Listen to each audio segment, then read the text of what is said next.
Okay, today's date is Monday, March 17th, 2014. It's approximately 13:42 hours. This is Detective Geoff Stone with the Albuquerque Police Department here at the Family Advocacy Center at 625 Silver.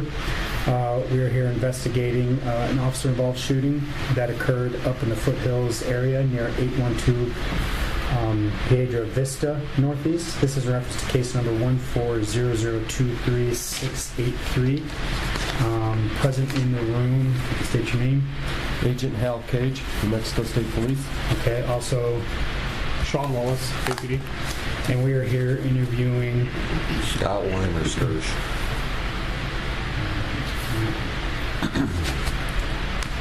Scott. Can you just tell me who you're employed with? City of Albuquerque as a police officer. And what unit are you assigned to? I'm assigned to the Tactical Canine Unit under the Special Operations Division. How long have you been assigned there for? Almost 7 years. 7 years. Okay. What's your call sign? 754 And your man number? 2774. And is it SCOTT? Yes. And how do you spell your last name again? WEIMERS KIRCH. MERSKRCH. After the K, there's an I as in India.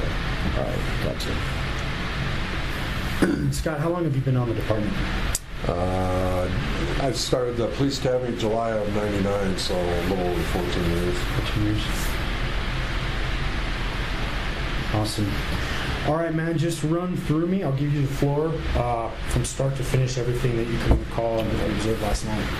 All right. Last night, I was actually secondary on call for canine request, and shortly, probably around 17:30 hours, I got a call from radio control from dispatch advising canine request to the foothills in reference to a guy that was armed with knives and threatened open space officers camping up there.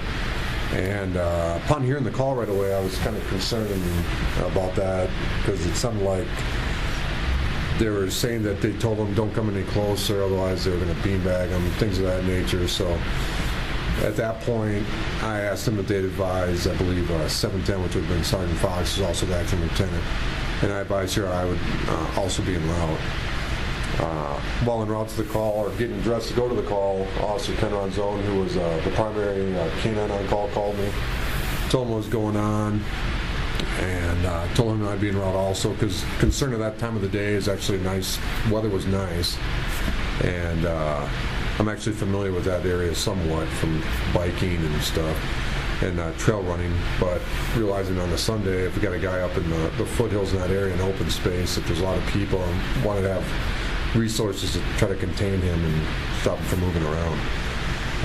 While en route to the call, I heard there was another call in the valley, which I originally was going to go to, but then hearing this, I called Sergeant Silva, who I was actually covering for, advised him of that, what was going on, and I told him I was going to call another dog to handle the call in the valley, because this one, based on the things I told you earlier, I thought was a little bit more urgent. Okay. So I continued on. I proceeded from I-25 to I-40 to Tramway to Copper to Turner, up La Cueva. When I went on scene, even prior to that, I was asking, as I came up Copper, if I needed to come off on the Copper trailhead to provide self-containment, or if I should come up to where you're at. Officer Ken Ronzone advised me to just come up to where they were at, and also to deploy with my dog. And we went through the house, I believe at the address that you mentioned. There's a gate through the backyard to go out to the open space. When I arrived on scene, things I was concerned about, when I deployed, I put on a headset to try to keep radio traffic down to a minimum, and grabbed my police service dog and proceeded to the gate. When I came out through the gate, I looked up to the east, and I could actually see a guy in an elevated position above us by a formation of rocks yelling down at a field officer, and also it was Officer Keith Sandy and Rick Ingram.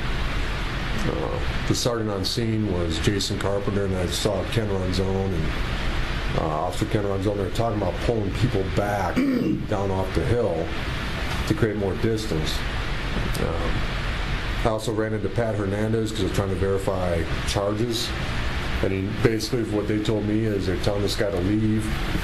And when they went up there, he's in a camp. They told him, let me see your hands. They challenged him at gunpoint when he wasn't showing his hands. And he actually pulled knives out of his pockets. So based on that, they're saying that they had the aggravated assault on a police officer. So we had felony charges. And the guy was just real irate is what they were telling me. And I could even hear him from up top of the hill yelling and throwing his hands up. When they wanted us to back up, Jeff McFarland had called me prior to me leaving my house. And he says, hey, I heard this call. Do you want me to head up that way? I'm like, yeah, I can use the manpower. As we're down below, I told the guys, let's not back up. My concerns at that point is they've had him out in the open. They're talking to him, but he had a camp. He hadn't been searched by any officer. He already showed propensity for violence toward officers. It was even making comments that he'd kill people.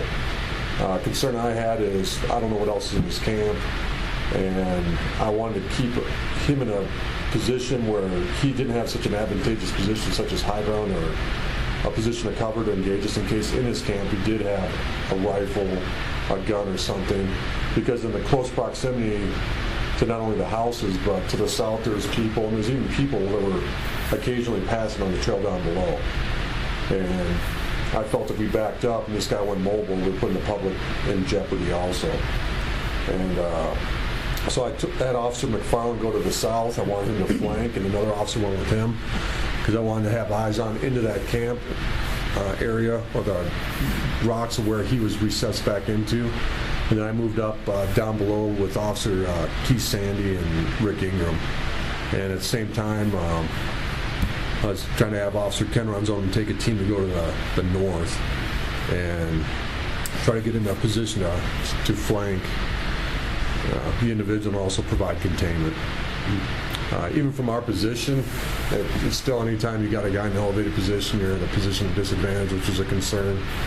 When I initially got up there, we started talking to him. I'm trying to find a viable based on the crime of the felony, see if there's a viable deployment for the dog.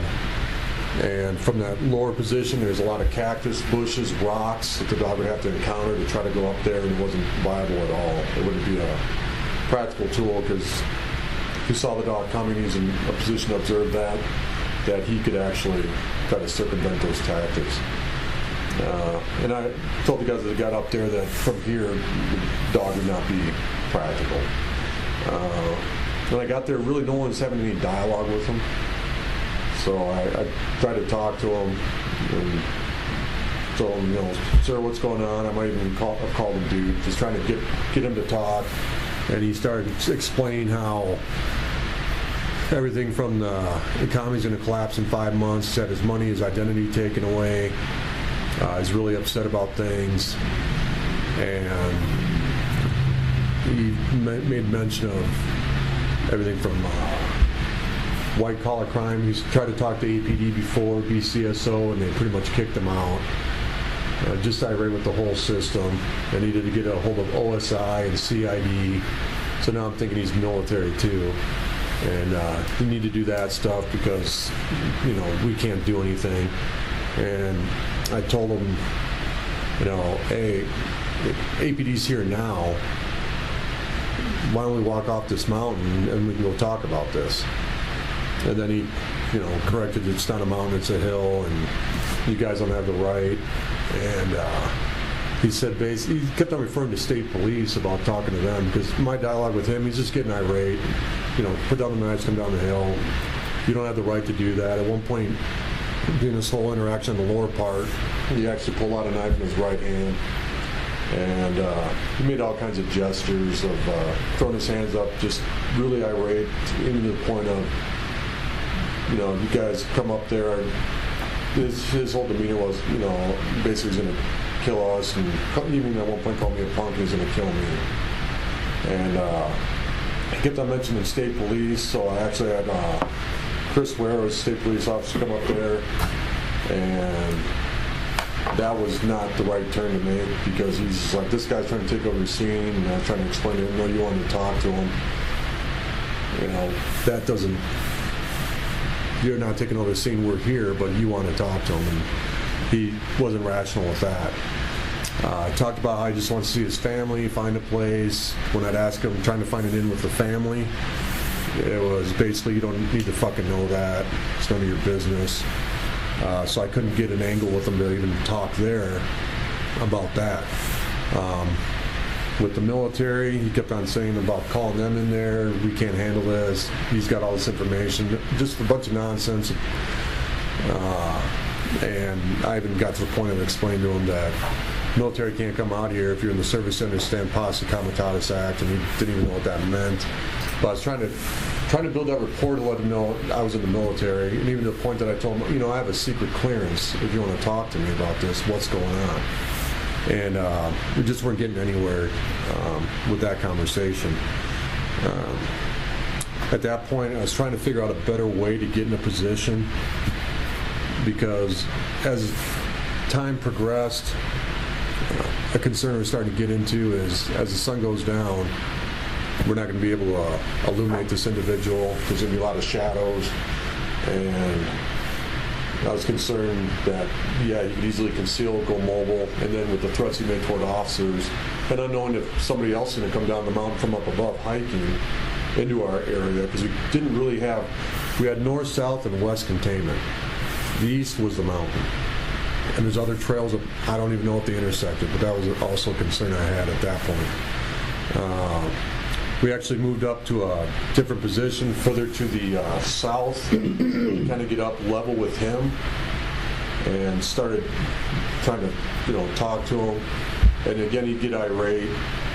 He talked about how he was assaulted, and even before we went up to that point, he was assaulted today. He was killed. Just real irrational. You know, they killed me. He talked about how he's in jail with molesters, and you know how, you know, fuckers like you, referring to us, and just real, didn't make any sense. I mean, it wasn't a rational conversation. But he was just irate with anything about the fact that they had no right to come get him off the side of the mountain. And I'm like, well, you know, he said I can camp out here, it says on the sign.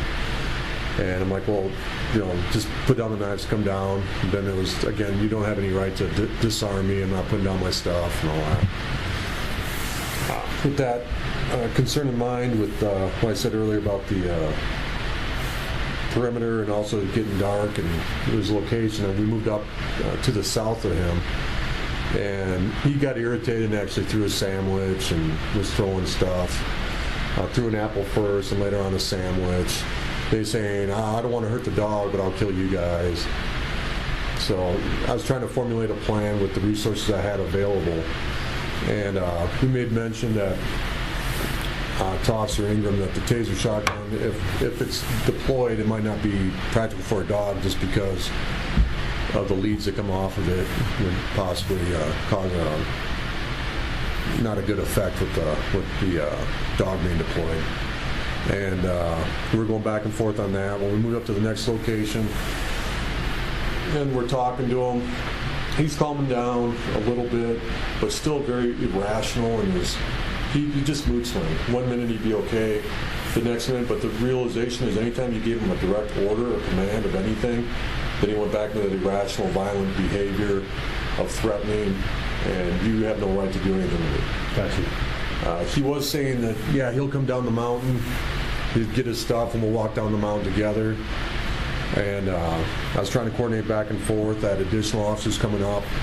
I believe Sergeant Fox was asking if I need anything, and seeing the guy put on another sweatshirt. And I think earlier in the call, Officer Ingram mentioned they'd been beanbag before. The concern now is, if he knows our tactics, the shirt is another layer of clothing to dampen the effect of a beanbag, plus that taser shotgun is going to be taken out of play. So at that point, I was like, you know, if we go to a bang, that I made the comment that the taser shotgun is not going to be effective. We went up above. I told Sergeant Fox, I needed an impact weapon, beanbag.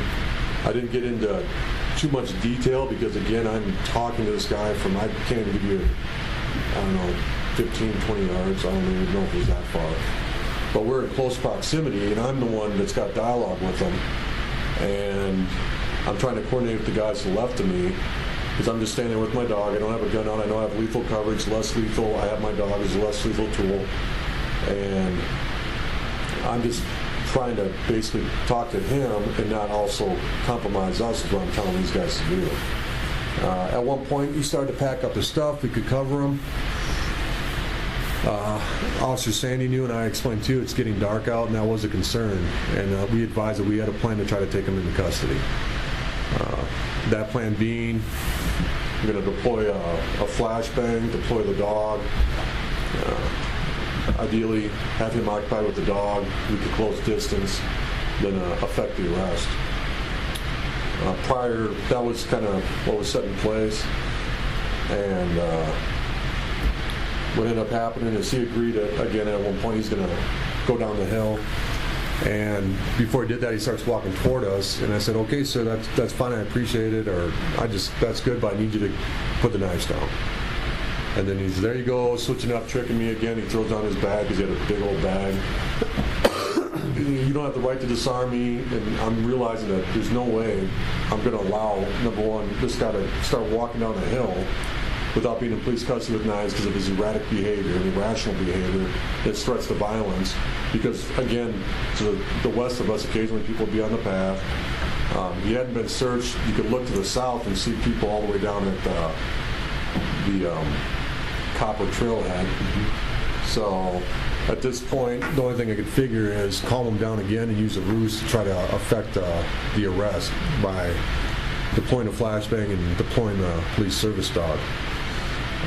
He calmed down to the point that he put his bag back on. He's like, okay. And as he's turning to his west, he was crouched down, getting his bags. I saw him, Keith Sandy, okay, bang him, bang him. He's like, bang him, like, yes, bang him. So as the bang goes off, it went off to the left of him. He stands up. He's like, I think he yelled something, swearing, kind of throwing his hands up. I sent the dog, which the dog's now, he's looking south toward us. The dog goes up, and all I see is he put his hands down kind of by his waist. And we start, and at first I'm like, okay, if he's occupied with the dog and his hands are down there, it's keeping it out of his pockets, because throughout the call at times he pulled knives out of both pockets. Mm-hmm. So I start closing distance on him, and then all of a sudden the dog just, he released, and the guy swore, and he kicked the bag, and the dog went after a blue bag. My concern at that point is the dog's facing toward us. I wanted to grab the dog real quick, turn around to refocus him, and try to throw him back at him. So we had actually closed distance on him. I was down grabbing a hold of the dog, looking up, and that time the guy had reached in his pocket to grab some knives, and then I just heard the gunfire. I stayed down low. The individual, as he was engaged, seemed to turn back toward the east, and he fell down with his head to an east-northeast direction toward the mountain. They yelled at him to drop the knives. I had, at that point, said, let me send the dog back up there, see if he's going to continue to fight. Unbeknownst to me, when I hooked him back up, I had the leash around my wrist, so the dog only went so far, so I pulled him back and sent the dog back up. The dog did engage him on his lower leg area, and then came off and went toward his back.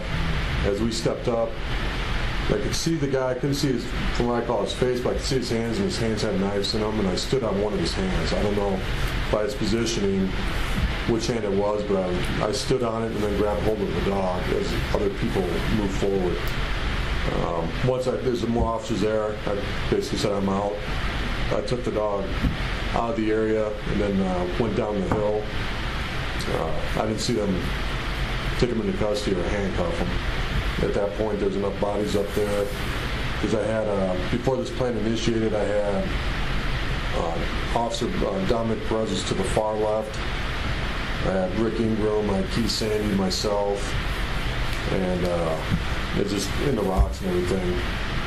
It was, at that point, with a dog, just no place for me to be. The timing of it, at that point, it was almost dusk.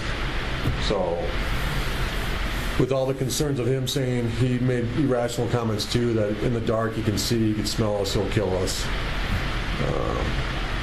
When I saw him look to the west, I looked at that as an opportune time to try to affect the arrest plan. And because of the concern of it getting dark, and that's when the bang was deployed, and that's what ended up happening at that point. Okay. Is that it? From what I can think of now, yes. Okay, cool. Can you just walk me through a little bit about the role of canine? Because I've never been in canine before. Okay. Well, the role of canine, primary mission, our dogs are utilized to find people and things with human odor. We're called out a lot of times. We're also a less lethal tool that can be deployed in situations. And primarily, we conduct searches of buildings, area searches, and we're also integrated with the SWAT team and deploying that aspect. In the case of this, it's just going to be an escalation of force, utilizing him as a less lethal means in an attempt to take the subject into custody is what the dog is deployed as.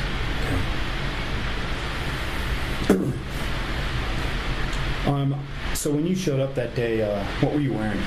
I was wearing call-out gear. I had OD green pants, and then I had a BDU-style shirt with both patches on my shoulder and also badge of office on the, well, it plays down on the collar, goes on my chest. On your chest? Yeah. Okay. Cloth badge. What about, what gear did you have on you? Because I was deployed with the dog, all I simply had was my sidearm handgun, which is an M&P45 with 2 extra magazines, and then my radio. I had my headset, and then my dog and my taser camera. Okay. And your taser camera, was it activated? Yes, and recorded from what I recall. Okay. Does your dog have any equipment on him? No, just the only thing that we put on our dogs, we use electronic collars, which are made by Tritronics, and a fur saver. Okay. Did he have that electronic collar on at the time? Yes, he did. Okay. And there's a remote to that collar? Yes. That actually fell off when I grabbed the dog after getting the call. So I had that on my belt also.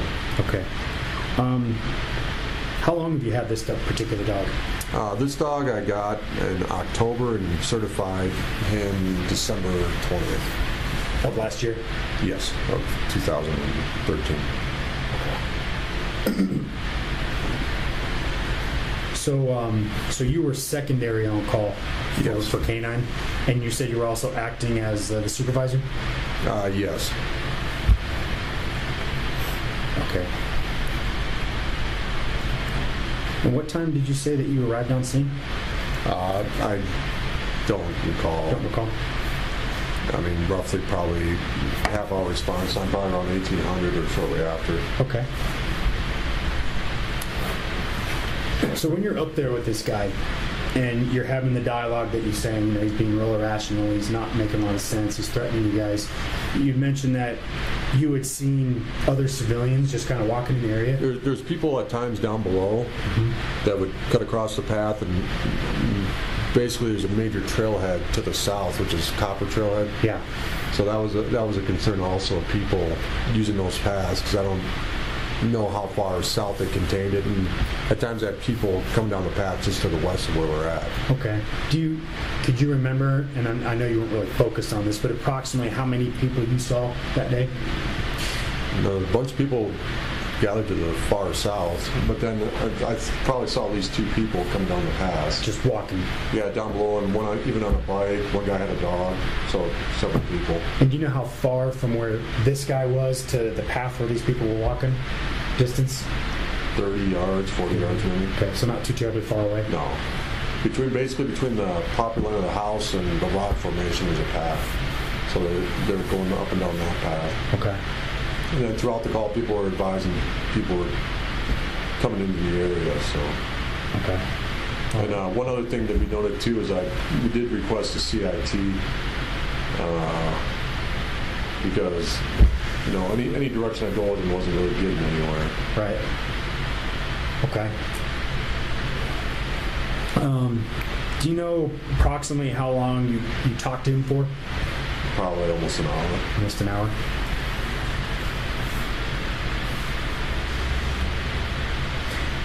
And throughout that time frame where you're having dialogue with him, how many times did you see him armed with a knife? Several times. Several times. And was this prior to when you guys actually went and tried to effect the arrest? Yes, prior to that. That's why, because I didn't know if he had a knife, and then he pulled the knife out of his.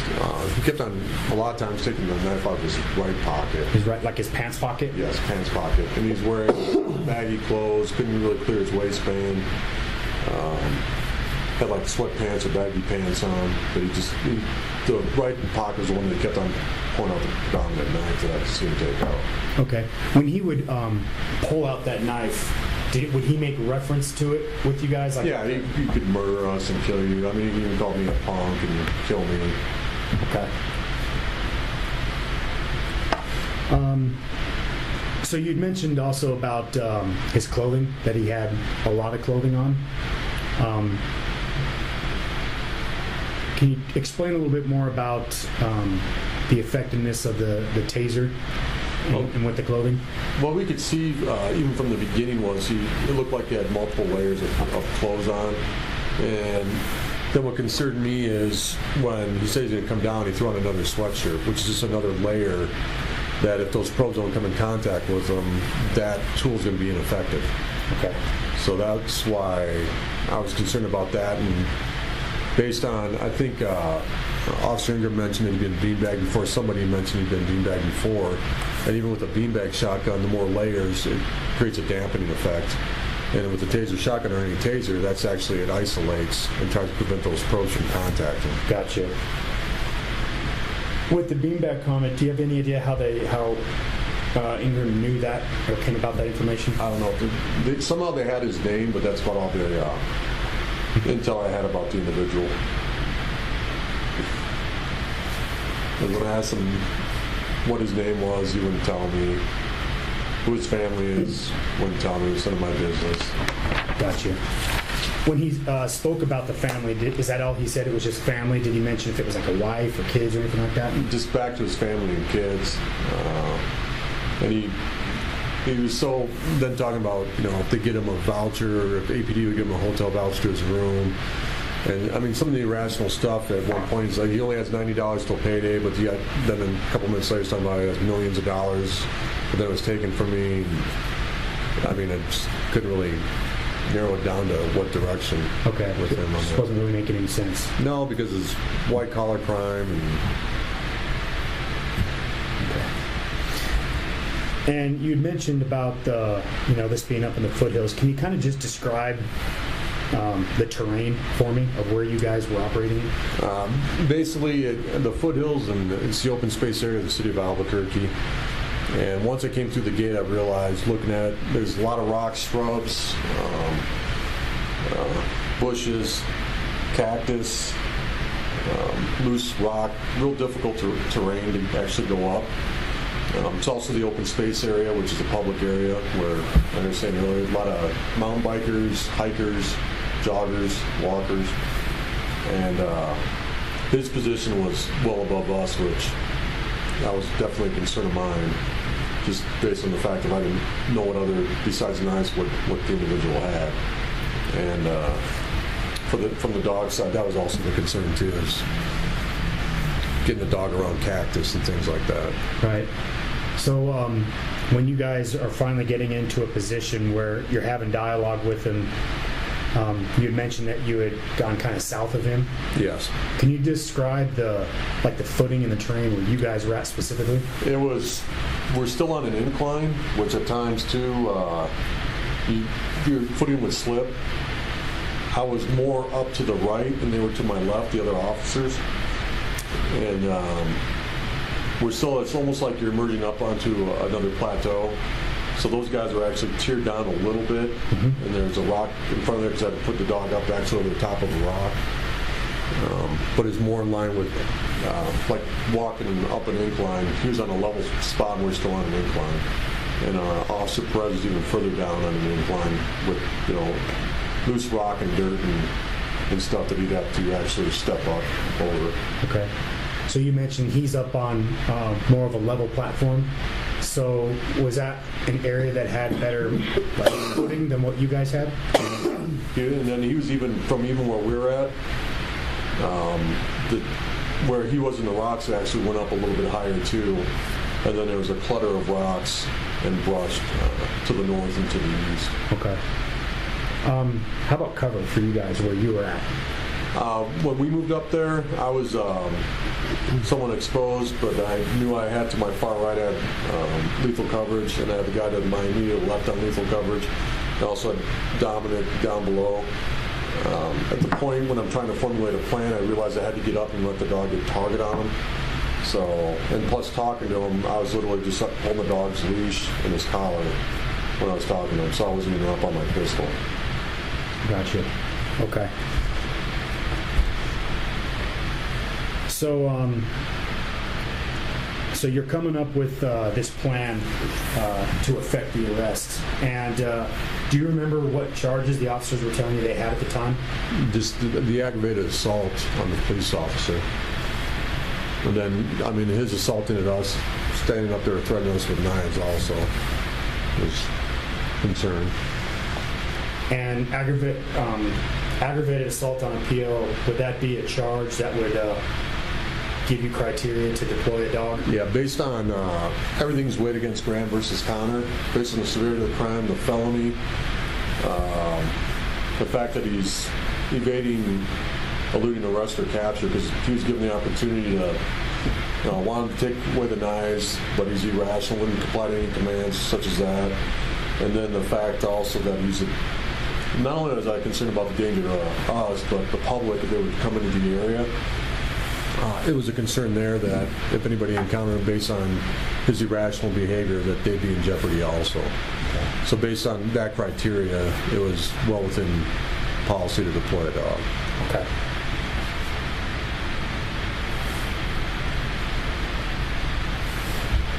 You had mentioned that with your dialogue with him, he would kind of go from a very, very agitated state to kind of calming down. And in this calming down state, you stated it appeared as though he was willing to walk down. Everything was on his grounds. We had no control. Basically, he didn't do anything that we would tell him to do. So he was trying to drive the direction, this is from my opinion, on what he was going to do. Okay. Realizing he's not going to submit to arrest, because I can't even get him to put down the knives. And even talking about arrest, I didn't even bring that up because it just, from what I could see, it was going to cause him to get irate. Get irate again. About how many times do you think you asked him, if you're going to come down, put the knives down first? I think I asked him down below to walk down, because that's when he corrected me about it's not a mountain, it's a hill. Then we moved up to that other position. When he was getting his bags to walk down, I told him to put down the knife, and then he just got so irate again. And then at that point, when he calmed down again, I didn't know how long I was going to be able to keep him occupied instead of having a straight-on agitated state where any surprise would be taken away from us trying to effect the arrest. So when I got him to turn to the west, that's when I looked and saw that as a window to try to effect the arrest. Gotcha. So on the third time is when you guys decided to just go ahead and effect the arrest? Yeah, the first time was down below, but there's 2 times up there on the actual second time. Because down below, I just tell him to come down the hill and we'll talk about it, and that wasn't working. Okay. And then you mentioned that another one of the factors to make the arrest at that time was the declining sunlight? Yes. Okay. And just briefly describe again what kind of concern that is for you and the terrain that you were in? Yeah. As becoming dusk, the concern was He's in his camp. He's probably in an area that's familiar to him, not familiar to us. So he's been around there. He knows the surroundings. We do not. Once it got dark, if we could not see him, we tried to illuminate him with his weapon-mounted lights, but there's plenty of rocks and trees and shrubs to hide in shadows. But there was additional weapons there, such as firearms. Then he could take position of cover concealment where we couldn't see him. Even if he stayed stationary, don't know how long the run time's going to be on our flashlights, because if they go off, it wasn't very ideal. It's the only way we're going to be able to illuminate this guys with weapon-mounted lights. Okay. Or little flashlights. Right. And didn't know how long that's going to go and how long that would last. Okay. Is the open space area equipped with any overhead electrical lighting like you would see in the No, streets? this area is off. The only places you ever even see that is just comes up to the boundary. Okay. So there was no power lines up in that area or anything. Okay. So the only light sources you guys have out there are the flashlights that you have on your person? Yes. Okay. So if you wouldn't mind, just so I could, and it doesn't have to be the greatest drawing in the world, could you just kind of draw depicting where he was and where you guys were? That's going to be kind of... Start at the boundary of the property line, the gate you went through. Can you? I can try that. You said you went through a gate, Yeah. and you observed the guy in the rock. Start there. So this is kind of running like an angle. Okay. And then house, property line. We came through, I can't remember, it was inward or outward opening. There's a gate here. Mm-hmm. As you come through. Is this north? I'll do that here in a sec.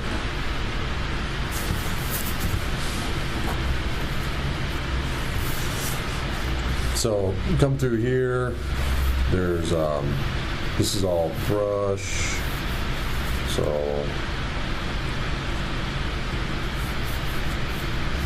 yard. And you don't have to draw all the brush and stuff because I've been out there, so I kind of know what the brush looks like. There was a trail that I recall that was running down after you come through here. You kind of drop down. There's a trail that's running. There's some big bushes Okay. down in this area. So Could you label that trail? So I can remember. and you can see him. These are all like rocks. Mm-hmm. And this is a big old rocky area up here.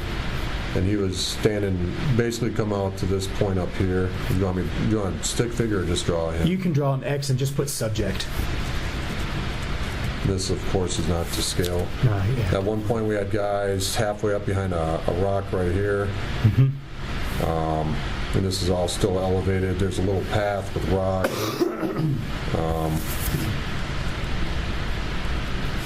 That went up this way. And we were originally behind this rock talking to him up here. Could you just indicate with an X and put like number 1 for your first position? Cool. And You were behind that rock by yourself? yeah, behind. Want me to put behind rocks? No, that's fine. I'll remember. Okay. And there's 2 other 34s of it, Rick Ingram and Keith Sandy. Okay. When we get concerned about the fact that this isn't viable, I also sent officers that are flanking. They were up in this location, but it's going to be further off. Do you want me to annotate Yeah, that? just put an X and just say McFarland was the officer. you can write McFarland on there. Because I wanted him to observe his movement, because if we lost sight of him, because at times he would go out of sight behind the rocks, but Okay. he could pick him up and cover him. So if he goes out of sight behind the rocks, you can't see him We from could here? not see him, no. Gotcha. And Okay. that's why I put him in that position, because there's still that concern of he's elevated, he's at a camp, I don't know if he's got guns, I don't know what his intentions are, except for the fact that he said he would murder us. Okay. So at some point during that, there's kind of a rough area. We ended up moving to the south. Can you just put an arrow and put movement? Okay. and he's still kind of elevated up there, but we're now in a position kind of level with him, but some of the guys are still on the incline, and there's rocks and stuff.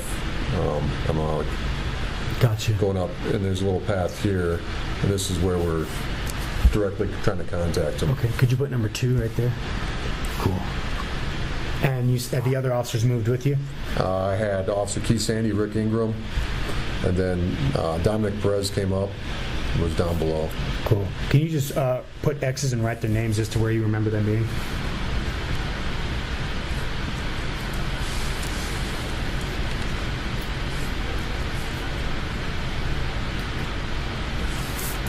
Okay. And is this where you maintain the rest of your dialogue with them until you guys Yes, try to till the effect the appointment. arrest? And then, while we're over here, he threw an apple, he threw a sandwich at us. And he threw that in your direction? Yeah. Did he ever throw anything else at you, like a rock or anything like that? No. Just a sandwich? Someone thought it was a rock, but it looked like it was just an apple. Oh, an apple. That went over the top of us.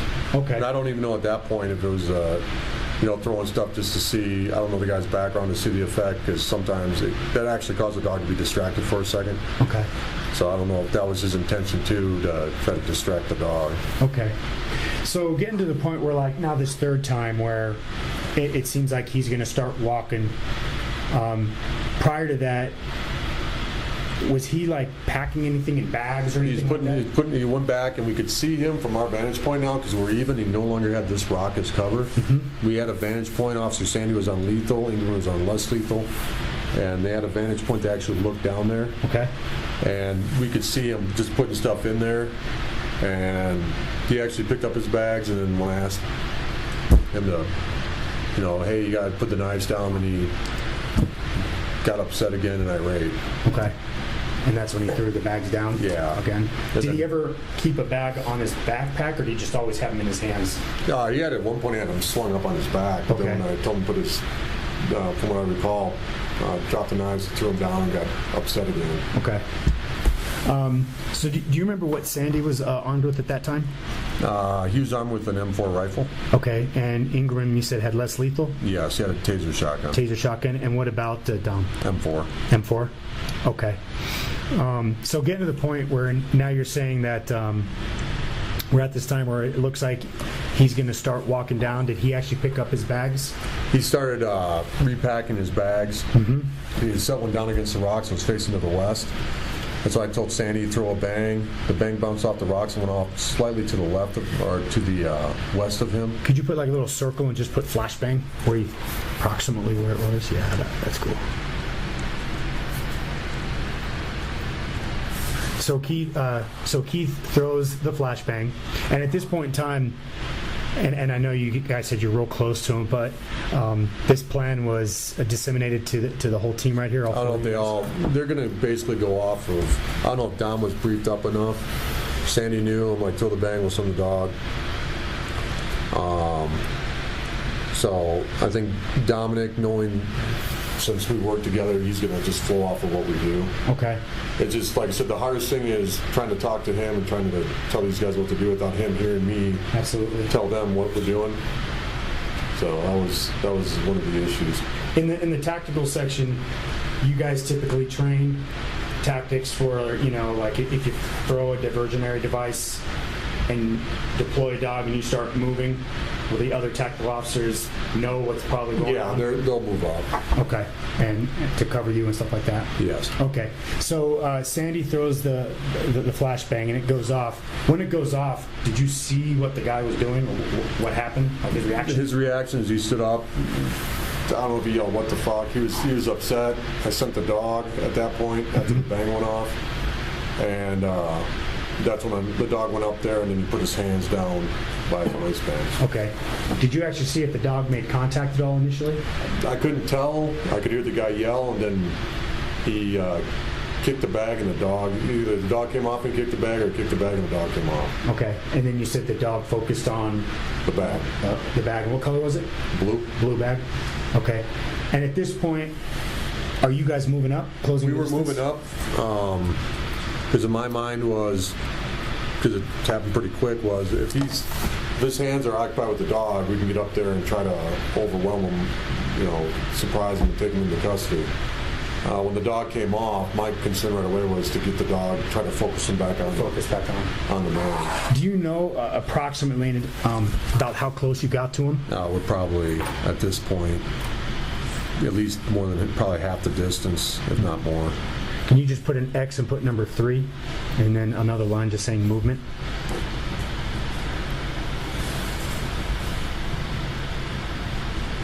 And to your best recollection, do you know approximately how close you are now to this guy?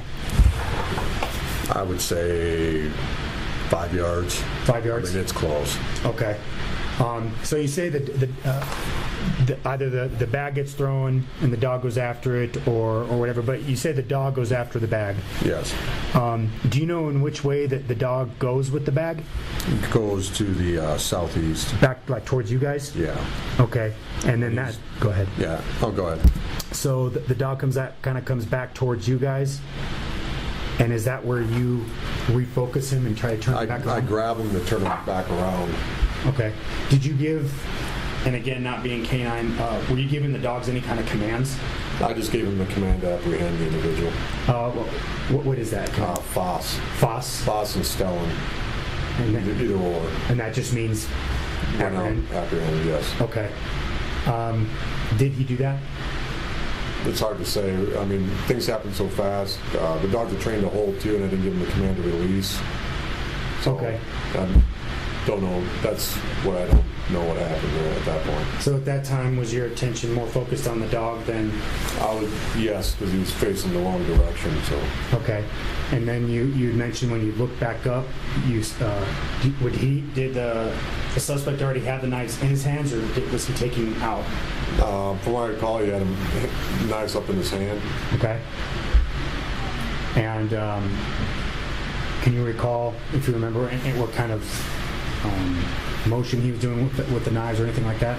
I mean, I'm looking kind of up because he's still, with the way the trail is, he's still a little bit up above us, and we're kind of in a depression. And just the knives in both hands is all I could recall. And then heard gunshots. The dog, I had him on a leash, lunged forward. He gave him commands. Dropped the knives, he didn't. Then I said, hey, let me send the dog. And I tried to send him up there. And I said the dog was still on the leash. Okay, all right. Do you remember at any point in time if the suspect was beanbagged at all? I only heard after the fact. Okay, all right. And I was advised that taser shotgun was deployed twice. Deployed twice. Okay. And then when you guys moved up, did you see if he still had the knives in his hands when he was on the ground? Well, my dog was, I deployed the dog back on him to also see, I mean, if he's still going to be combative, it's safer for officers to stand back. I didn't react to the dog engaging him. So I stood up, stepped up there, because kind of at that point I'm down on almost on the ground on my chest, because he's still kind of on the side of the hill. Yeah. Send the dog up there, and as he's on the bite, I come up there and I step up. He's kind of like on his side, but I know I stand, I don't know if it's his right or left hand, but whatever hand I stood on had a knife in it. Okay. And did you remove that knife, or No. did other officers? Okay. Somebody else. And then you said at that point you just kind of backed off with your dog and let them effect Yes. the rest of the arrest? Okay. And is that pretty much the conclusion of everything? Yes. Okay. Did you have any more contact with the suspect after that? No. Okay. Anything? No, that was pretty good. Anything that you think is important, Scott, that I have not asked or we haven't brought up?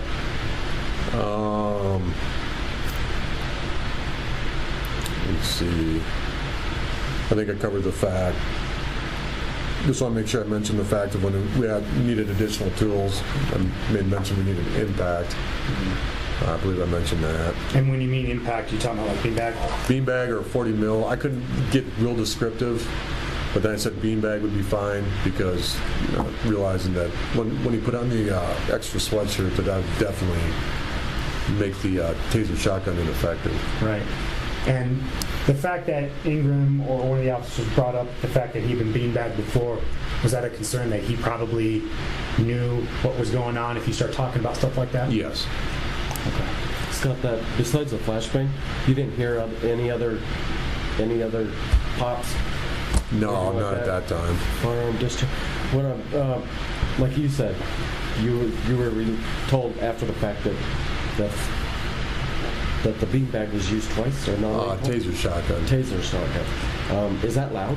Not that loud. Okay. I was probably yelling commands, so I probably didn't even hear it over that. And that's quite possible. Yes. About how many gunshots do you think you heard? Several. 2 or 3 Okay. off to my left. Okay. All right. All right, let's go ahead and end it at 14:33.